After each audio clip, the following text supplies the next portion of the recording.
Bismillahirrahmanirrahim. Assalamu alaikum. My name is Hassan and today we are going to create full width background color in WPBakery page builder plugin in WordPress.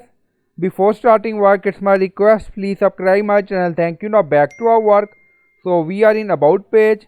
Now you see background color and background color not show full width.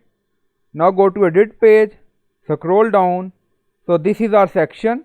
Now you see our mission. Now you see edit this row, so click on it. Now row setting open and then you see row stretch.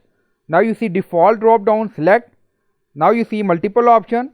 Now select stretch row and then click on save changes. So we added background color for this section. Now click on update. Now page updated done. Go to about page.